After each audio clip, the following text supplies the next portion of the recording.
So I worked in a ski resort in Austria, and that's where I met my partner Paul, and that's what made me move to Australia. Right. And when I came to Australia, it was before internet. It's kind of really hard. My son is like, "What do you mean before internet? Did that exist?" Do we even remember that? Yeah, time? exactly. It's crazy. So it was a big move because you couldn't FaceTime and you couldn't Skype. It was it was all very different. Faxes. What we or handwritten. Yeah, exactly. Yeah, because which I love, of course. I know, of course, yeah. But isn't it amazing how because Stacey moved away when she was 16 and we were best friends then, and we would handwrite each other letters. Yeah, or beautiful. her mum got the internet first, so I'd walk down to her house and email her from her mum's house. And it was just the big chunky computers. Yeah, so it's very God, different. yeah. To stay in Australia was a big move in terms of the very long distance. So when I decided to stay, I thought I have to do something that I'm excited about. So I was searching for quite a lot of different things that I was going to do. So one of my passions was travel.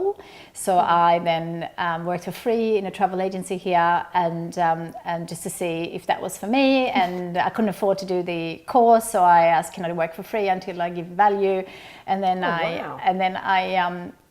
worked there, and then I realized I love travel, but I don't like booking other people's travel. Yeah. So I continue my search, and then at 3 a.m. in the morning, I woke up my partner Paul, I think for the 5th time, saying, "What am I going to do with my life?" And he was patient, but he was a little bit sick of hearing that like every 5 minutes. So he turned on the light and said, "Why don't we write down what's important to you?"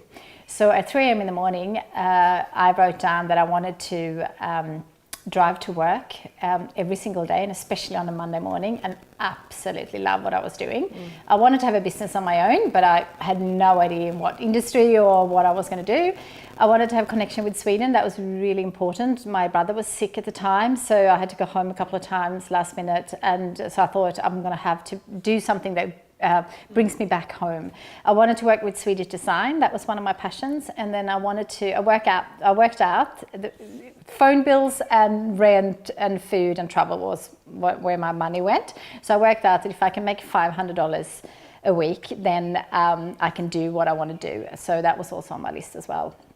And that was the hardest one to make a reality too. After reading about that, and I often write down what I want to do, and I've started journaling, which I find really quite powerful. Yeah, absolutely. But I think there is really something in writing down your goals, so it's kind of almost makes it in a physical form. Yeah. Do you do that often? Do you still do that? Oh, 100%, yeah. I'm really into dreaming. I've just written a book about dreaming, which I can't wait to share with the world. But really taking the time to think about your dreams and your goals and what you want to do, because one of the things is that I realized, and we all do at some stage in life, is that even if you get to live a long life is pretty short. So you need to start writing them down to remember them, and then focus on a few things that you want to do. You can't do you can do anything but not everything at the same time. So writing all your dreams down is really important.